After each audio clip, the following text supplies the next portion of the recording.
Well, we are in the series through these letters in the chapters 2 and 3 of the book of Revelation, and we're calling this letters from Jesus because each of these is a message that the resurrected Christ addresses to a congregation of Christians scattered throughout Asia Minor, which is modern-day Turkey. And the text that we're looking at is Jesus addressed to the church in Philadelphia, not Philadelphia, Pennsylvania. I am assuming that's obvious to you, but rather Philadelphia in what is now modern-day Turkey.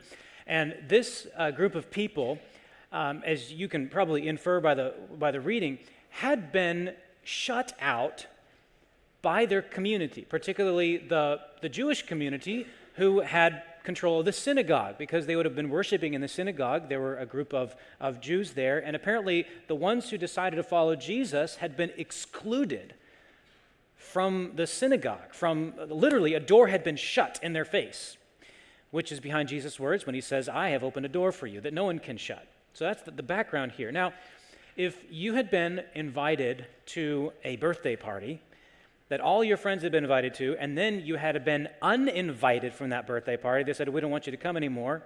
If that had happened to you, then you can just imagine a little bit of what it would feel like for these people to have just been shut out from their community, from the synagogue. It was worse than being uninvited to a party you want to be at. It was like being cut off from family and friends. It was actually like being cut off from God, because that was the place of worship. Now, this whole idea of being excluded or shut out is a strong theme throughout this passage, and it's something that, as modern people, we have a finely tuned sensitivity to being excluded, but we've lost our ability to explain why we fear it so much. I'm going to explain what I mean by this.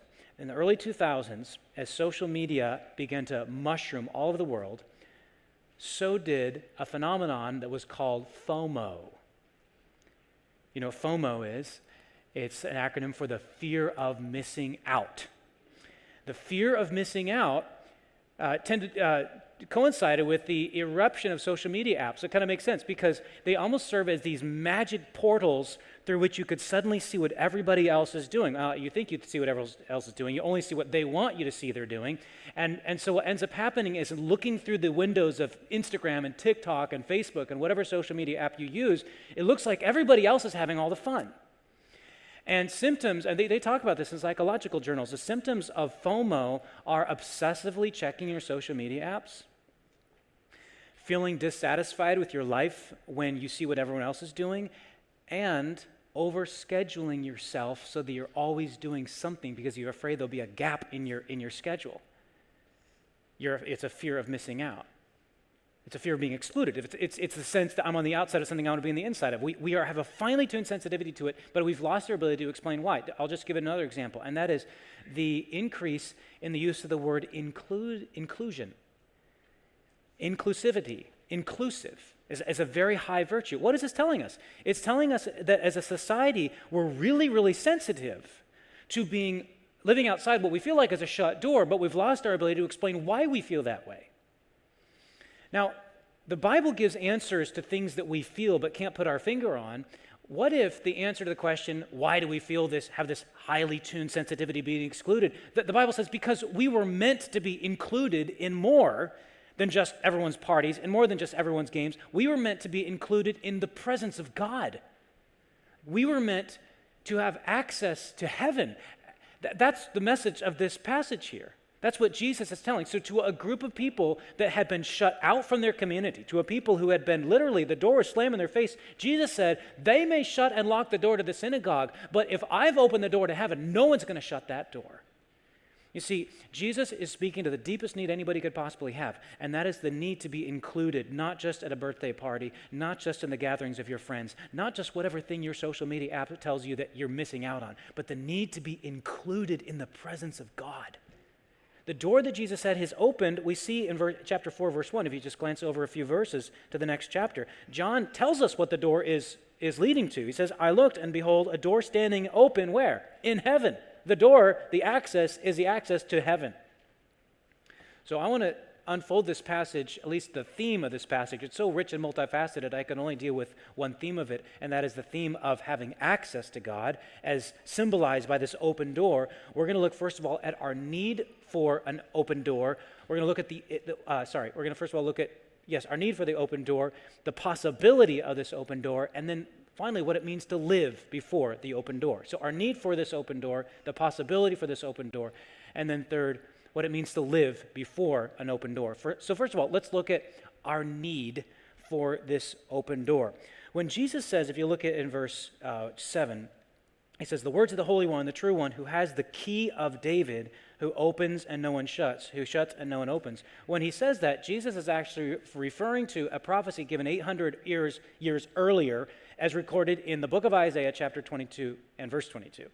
And it happened like this. So there was a Secretary of State, would be our equivalent to the Secretary of State, who was unworthy of the job, right? So they had to fire him, basically, and bring on a new Secretary of State named Eliakim. And Eliakim, that name simply means God establishes. So he was established as the one who possessed the key to the king's palace. So Eliakim has this key, and the key is both literal and figurative. It means that if Eliakim opens the door to the king's palace, whoever he opens the door to, they can get into the king. They have access. If Eliakim opens the door to the palace, you can see the king. You can even have dinner with the king. If he leaves that door open for you, you can even live in the palace with the king. That's the symbolism of having this key of David, the key that opens access to the king. And what Jesus is saying in this passage, he's saying, I am the holder of the ultimate key that gives access to the King of Kings, that gives access to God's presence. Jesus is saying, I've got the keys, I've opened the door to you, the door to heaven. Now, a couple things I want to say about this, where that we have access to, and that is heaven. One is, sometimes when we use the word heaven, we have a hard time getting excited about it. Because when we read the descriptions of heaven in the book of Revelation, not everybody gets excited about the idea of streets of gold, okay? Not everybody gets excited about jasper walls or pearly gates. And so when we read this description, and let me just remind you, nowhere does the Bible say that we'll all be angels strumming on harps, okay? That is clearly unbiblical and actually sounds incredibly boring too. So, but even with some of the descriptions we're given, it's sometimes we feel hard to get excited about it, but I think we need to think about it this way. The descriptions of heaven that we read of the Bible, streets of gold, gates made out of pearls, the walls made out of precious metal. What's going on here is the writers of Scripture are stuffing, they're cramming into the space that we have access to. That is the categories of thought that we have. The most precious things possible to open our imagination about what we can't truly wrap our minds around. If you think about it this way, it's kind of like an icon on your phone or computer that you tap on or double click on to open up the program. When you tap on the icon and the program opens up, you're not disappointed that the icon disappears because the real program is here, right? So these images of heaven are pointers to what honestly exceeds our ability to imagine. So heaven is greater than anything we could possibly imagine, and these descriptions are meant to point to what this new heavens and the new earth will actually be like. But there's another problem we have with heaven, and I want to open this up as well to you, is that sometimes there's a thought to people who may not believe in heaven or have a hard time believing that there's such a thing, is that heaven is a sort of thing that's too good to be true. Is this description of heaven, is this door open to heaven, is this just something that is too good to be true? In other words, I want to put it this way, because I think about this every time I do a funeral of a believer. We're reminding ourselves that this person, often there's someone lying in a casket right here, that this person is, their soul is no longer with us. They are now in heaven, and that idea brings comfort to their loved ones. And the question I ask myself, and I ask the people present at funerals, I say, is this just a way that we try to get people comfort, whether or not there's any reality to it? Is this too good to be true? There are some things in life that are too good to be true, like the moon being made out of cheese, for example. Now, I love cheese so much, that would be really cool. Even just to think about, like looking up there and like, man, that's a ball of cheese up there. That would be awesome, right? There's some things that are too good to be true, right? There are other things that if they were not true, nothing could be good. I'll say that again. There are some things that are too good to be true. There are other things that if they were not true, nothing could be good. Like justice, like love, like truth itself. I think this is what the great American musician Leonard Bernstein was getting at. When he was in his book, The Joy of Music, he says there is a kind of music that is, quote, the stuff from heaven, the power to make you feel at the finish something is right in the world. There is something that checks throughout, something that follows its own law consistently, something we can trust, something that will never let us down. Like this is what we're talking about here, is that when you listen to music or when you hear maybe a social reformer like the speeches of Martin Luther Jr., when you hear these things, you realize that they're invoking something that is beyond, something that if it were not true, there could be no good in this world. What we do know is that heaven is one of those things, because heaven is a world of love and justice. The great American theologian from the 18th century, Jonathan Edwards, he's most famous for this sermon, Sinners in the Hands of an Angry God. How many of you read that sermon before, maybe in high school when they still required that as reading in high school? Sinners in the Hands of an Angry God. I wish that he was known for more sermons than just that one, because he did preach other sermons. In particular, he preached a sermon, or we have written a sermon for us called Heaven is a World of Love. I want to read an excerpt from the sermon to you. He says this: there in heaven, the fountain of love, this eternal three-in-one, is set open without any obstacle to hinder access to it. There in heaven, this glorious God is manifested and shines forth in full glory in beams of love.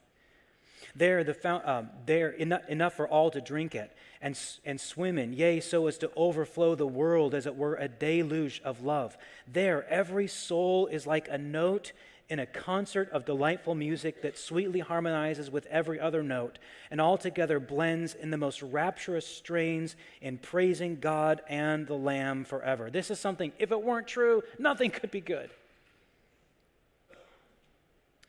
Now, this is what the door is open to. Jesus is telling the people in Philadelphia, I've opened this door to heaven. But we're under the point, our need for it, and I need to ask this question and address this. Why is it that we tend to feel excluded from it? I think one of the most common human experiences is to feel like we're on the outside of something we need to be on the inside of. In fact, I think this is kind of what Karl Marx was getting at, 19th century German philosopher and economist, when he said that in a capitalistic society, he uses the word alienation. We seem alienated from our work, alienated from our coworkers, we feel this sense of distance. Now, this is not a comment about capitalism, okay, or not an endorsement of Karl Marx. What I'm simply saying is that I think that people feel this and try to describe this, that we feel alienated. You know the Bible's explanation of this? The Bible says we feel alienated because we are alienated from the thing that we need to be inside, and that is the presence of God. The teaching of the Bible is that our sin is what has separated us from God. Our sin is the thing that puts us outside of what we need to be on the inside of. C.S. Lewis wrote this in a sermon called Weight of Glory. And this is a little bit of a lengthy quote, but I couldn't put it in any better way than he does here, because he talks about our longing to be on the inside and our feeling that we're on the outside. He says that in the New Testament, we are warned that, quote, it may happen to any one of us to appear at last before the face of God and hear only the appalling words, I never knew you, depart from me.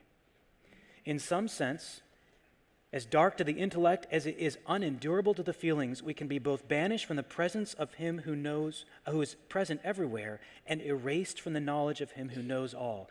We can be left utterly and absolutely outside, repelled, exiled, estranged, finally and unspeakably ignored. On the other hand, we can be called in, welcomed, received, acknowledged. We walk every day on the razor edge between these two incredible possibilities. Apparently then, our lifelong nostalgia, our longing to be reunited with something in the universe from which we now feel cut off, to be on the inside of some door which we have always seen from the outside, is no mere neurotic fancy, but the truest index of our real situation. And to be at last summoned inside would be both glory and honor beyond all merits, and also the healing of that old ache. I think it is so true. I think people have acknowledged it throughout history that we have this inerasable feeling that we are on the outside of something we desperately want to be on the inside of. And that thing is not just someone's party or not just the elite or the inner circle at work or the next echelon. That thing that we want to be inside is the very presence of God. We feel excluded. Jesus is saying to this people, the people in Philadelphia, that door's not shut to you because I have the key.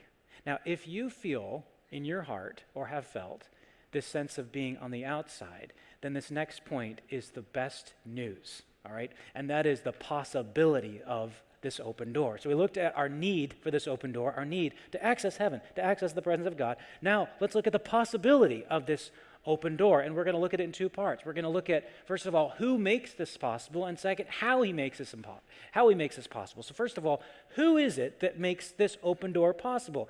And it's very clear in verse 7 and 8. Jesus identifies himself as the one who has the key of David, who opens and no one will shut, who shuts and no one opens. And then, if that wasn't clear enough, in verse 8, he says, I know your works. Behold, I have set before you an open door, which no one is able to shut. So Jesus, in this letter to the Philadelphians, he's identifying himself. He's saying, I am the one who opens your access to the world of love, the world of unspeakable, unfathomable delight, this world that Jonathan Edwards described as this overflow of love from which everyone can drink and swim and bathe in. Jesus says, I give access to that. I've opened that door because I have the keys. That's what Jesus is saying. Jesus elsewhere in the Bible presents himself as like being a ladder between heaven and earth. The way we can access God. He is, after all, the God-man. I mean, he is 100% God and 100% man in a combination that exceeds our ability to understand it. But Jesus presents himself as the one who can bring people into the very presence of God. I've quoted this verse many times, but with his disciples in the upper room, shortly before he went to his crucifixion, he said, if you've seen me, you've seen God. I am the way, the truth, and the life, and nobody can come to the Father except through me. Jesus is saying, I am access to God. So who opens this door? It is Jesus himself. Now, how does he do it? How does Jesus give us access into the space that we have a desperate longing to be in the space, moreover, that is that desire behind every desire? How does he do it? Well, the answer is given more clearly earlier in the book of Revelation. So if you just flip back a page. The first time keys are made mention of is in verse 18 of chapter 1. Jesus here is identifying himself as the living one. He says, I lived, I died, and I'm alive again. And I have the keys to death and Hades. So Jesus is saying this. Summary of my life, I lived, I died, I came back alive, and now I'm holding some keys. The keys that unlock death, which are the same keys that open life. Now, what does that even mean about how we access heaven, or how Jesus provides access? Well, those three stages that I just summarized for you, Jesus lived, he died, and he lives again, are the key to understanding how Jesus gives us access. Because Jesus' life, the way Jesus lived, he lived as someone who deserved to be on the inside. Every moment of Jesus' life was lived flawlessly. When it comes to morally speaking, he was a flawless person. And yet, near the end of his life, he was condemned as a criminal and crucified. Now, crucifixion was more than just a way to execute people. It was a way to absolutely dehumanize them, crush the humanity out of them. And dying that way was more than death for Jesus.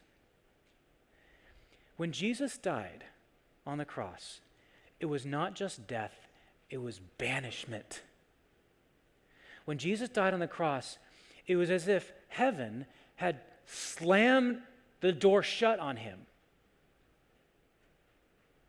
See, the exile, the banishment that our sin makes us deserve, we ought not to be in heaven, because if we got in those doors, it wouldn't be heaven anymore. It wouldn't be a place of love or justice, because we'd be bringing the infection of sin within. Jesus took that banishment. Jesus was banished, exiled, shut out for us. That's how he did it. That's what it means when the Bible says Christ died for our sins. Now, one way to picture this is the way Charles Dickens ends his great novel, Tale of Two Cities, where near the end of that novel, there is a man named Darnay, and he is in a prison awaiting execution by guillotine the very next morning. So he's condemned. He's going to get his head chopped off. And to his complete surprise, as he's just thinking about what's going to happen in the next morning, to his complete surprise, the door to his jail cell comes open, and a man that he knew previously named Carton comes in. And he's like, "What in the world are you doing here?" And Carton says, "Be quiet. Take your boots off. I'll take your boots. You take my boots. Take your coat off. You take my coat. I'll take yours. Take your scarf. I'll take yours. You take mine. Take your hat. Take your hair ribbon." They change clothes. They looked, and it began to dawn on Darnay what was happening, and that is that Carton was exchanging places with him. So that the next morning, when the blade of the guillotine fell, it severed the head not of condemned Darnay, but of innocent Carton. That's what Jesus did for us in an infinitely greater way. Jesus, in my place condemned, he stood. That's how, now let me say this. If Jesus didn't come back alive, none of that would have mattered. Jesus said, it's not just my life, it's not just my death, but it's also I came back alive. And why was Jesus exiled? So he was exiled, banished to death, so he could come back with the keys to death and say, now anyone who looks to me, I will unlock that door for them. Anyone who believes in me, I'll unlock that door for him. Jesus came back alive.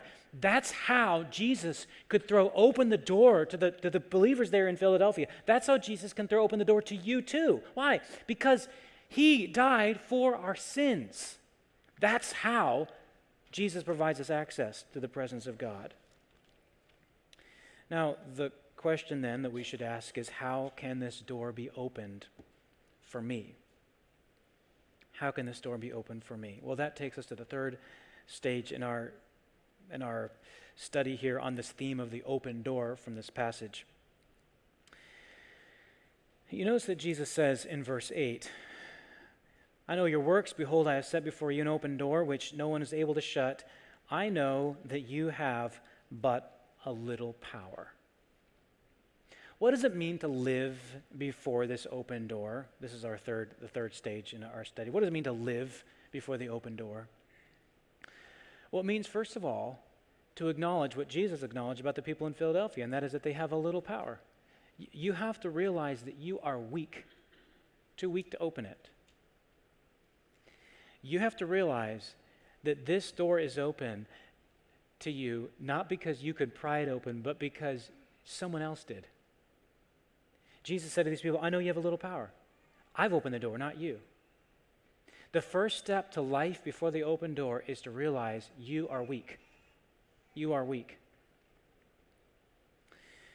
I once heard a delightful illustration about this, that the door to heaven is not the sort of door you can open.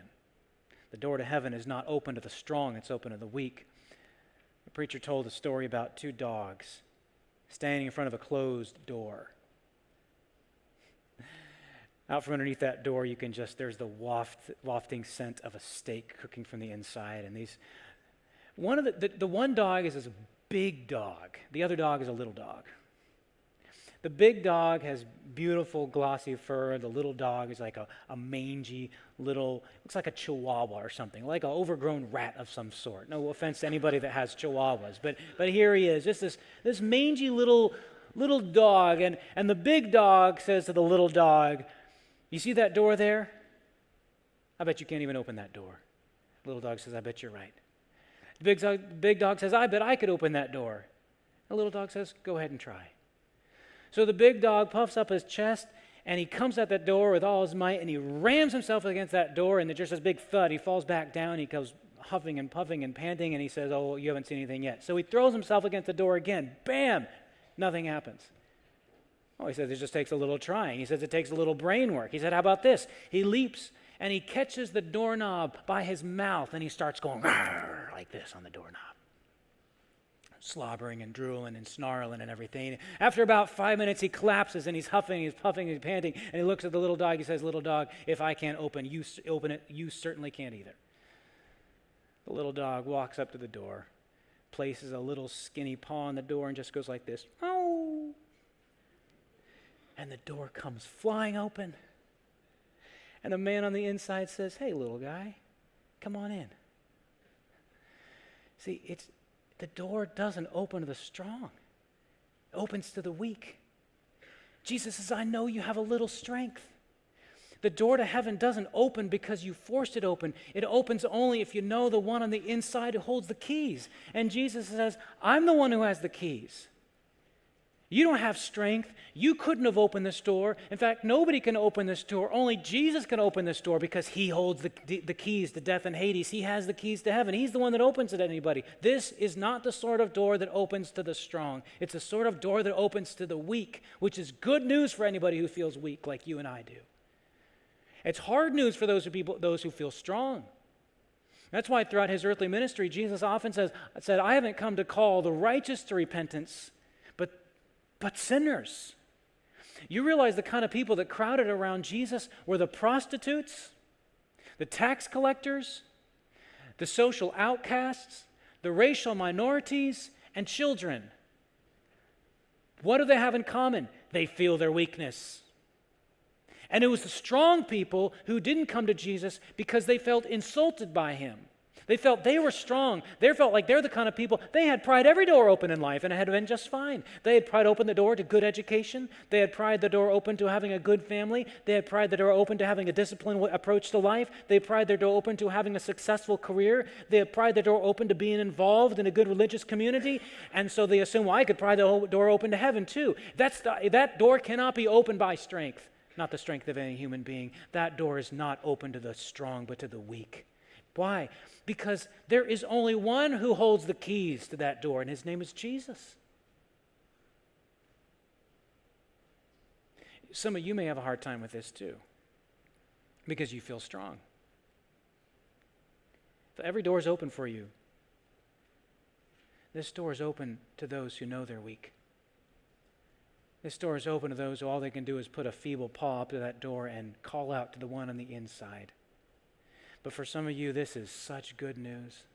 For some of you, this may be even the first time you're hearing this good news. You thought that a relationship with Christ, you thought Christianity was all about reforming yourself morally. Oh, that's not what Christianity is about. Christianity is not a message about what you can do to pry that door open. Christianity is the news that door has been flung open to you by Jesus Christ. It's not a way for you to get to God. It's a message that God has come to you. That's what it means to be a Christian. That's what it means to be a follower of Jesus. It means to accept the salvation by grace and not by works. That's good news for weak people. It's good news for sinful people. It's good news for you, and it's good news for me. To live your life before the open door, you must know that you are weak. But once you've acknowledged that, my friends, living before the open door means that you are loved. You are loved. Look at verse 9. In contrast to those who Jesus says have shut you out, they are the synagogue of Satan. They say they're Jews. In other words, they claim that they're my real people, but they're not. They're lying. Behold, I will make them come and bow down before your feet, and they will learn that I have loved you. Life before the open door is knowing that you are loved. This may be one of the hardest things for you to get your minds wrapped around because you may feel so unloved, unlovable. I read recently a a biography of someone who said about himself when he was a teenager. He said, "I was erecting a strong stone fortress against love because I thought myself unlovable." Do you think that you're unlovable? You're like, if anybody knew who I really was, I don't think anybody in the world would love me. And that's one reason why you feel so insecure in your relationships. Because you're always having to put on an exterior that looks lovable when you're afraid. If anybody sees any cracks in that exterior, then suddenly they're gonna realize what I really am, and they won't love me anymore. And so a lot of your time and a lot of your energy is spent trying to prove to people that you're somebody you're not. And it intensifies the problem because then you feel like a hypocrite. But you notice here that Jesus combines perfect knowledge and perfect love. He says, I know you, and I love you. To be known without being loved is to feel the agony of judgment. And to be loved without being known is to feel the fear of being a hypocrite. But to be known and loved, that's a taste of heaven. And that's what Jesus says, living before the open door, living before the fact that this world of love is open to you, not because you had the strength, power, righteousness, piety to open it, but because someone has opened it upon his own merits. That means that you can be known and loved, and you can just revel in that and enjoy that. That's okay to enjoy being loved by Jesus. In fact, you should know that you are loved by Jesus. In fact, other people should know that you're loved by Jesus, because this passage says, Jesus says about your enemies, those who have shut the door to you, he says, someday they will know how much I love you. If Jesus wants his enemies to know how much he loves you, don't you think he wants you to know how much he loves you? Don't you think he wants your heart to just overflow with a brimming sense of the fact that you are so loved? I absolutely think that's why God gave us the Bible, to tell us that he so loved the world that he gave his only begotten Son, that whoever believes in him should not perish but have heaven, everlasting life. To live life before the open door means that you are known and loved. It means acknowledging that you're weak. It means knowing that you're known and loved, but it also means that you are secure. You are secure. Because look at this.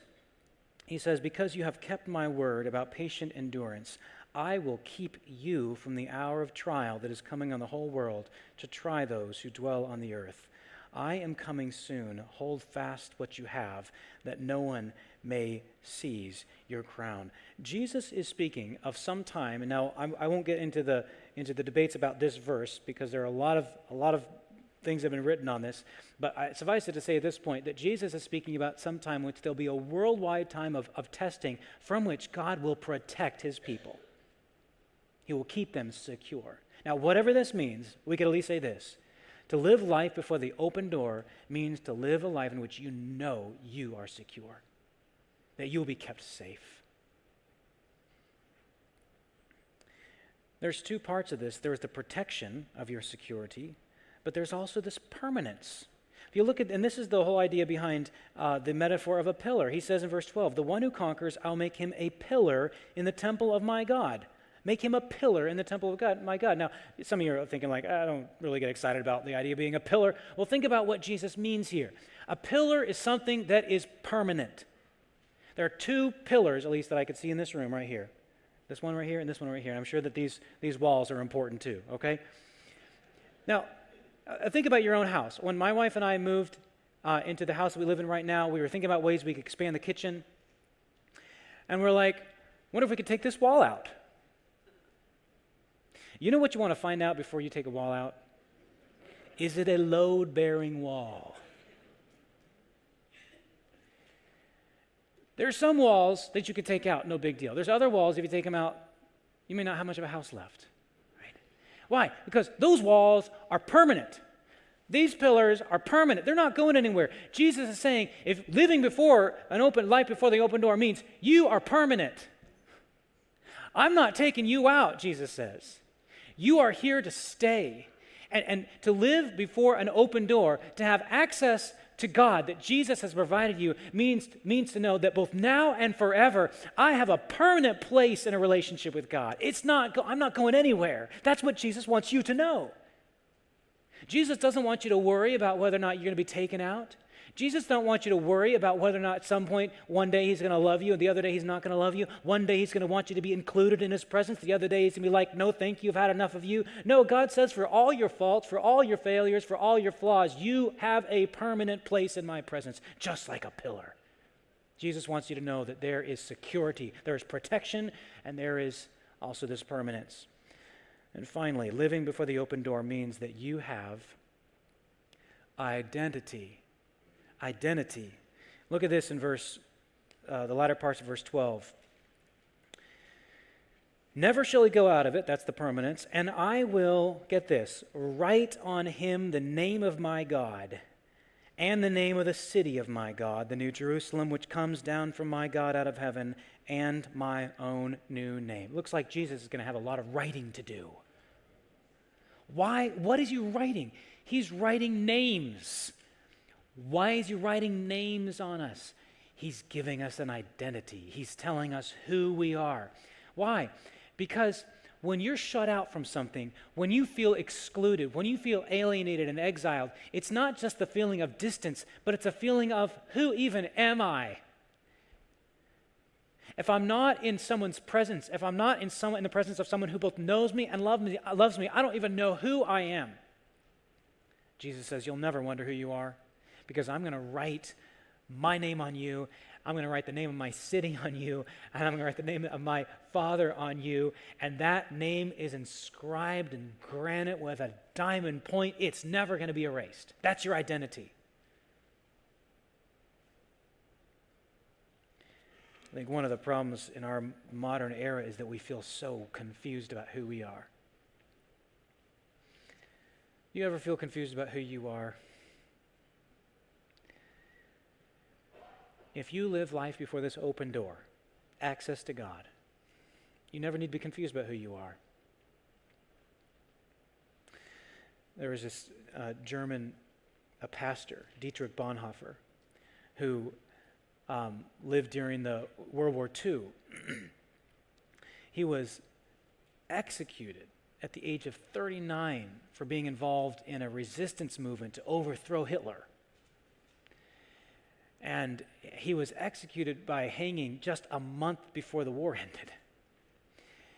And when I read the works of Dietrich Bonhoeffer, I read a man of courage, a man of conviction, a man of strength. I mean, to be involved in this resistance movement when it seemed like Hitler was taking over everything. He was the most powerful person in Europe, and he was facing up against the Fuhrer.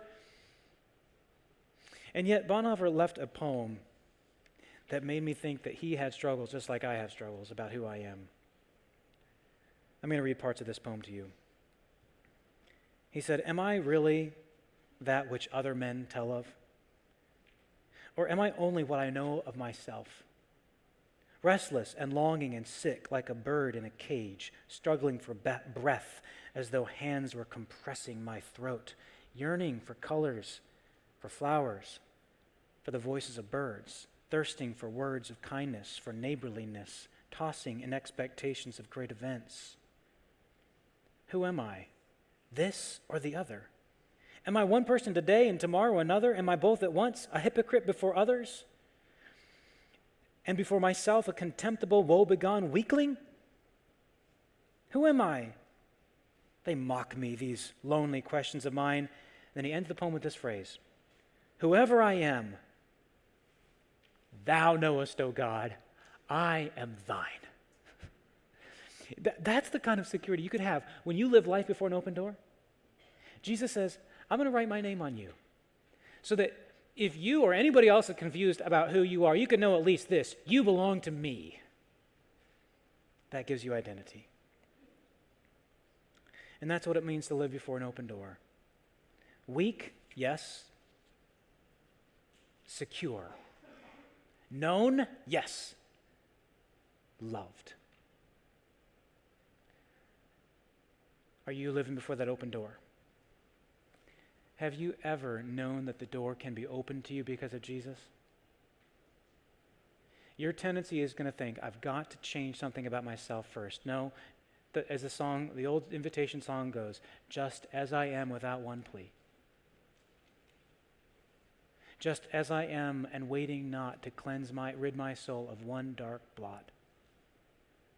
O Lamb of God, I come, I come.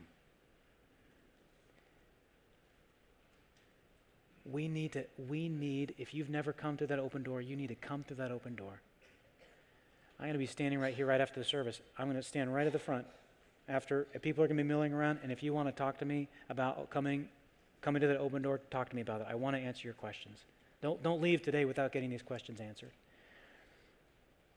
And if you know that door is open to you, are you living before that open door?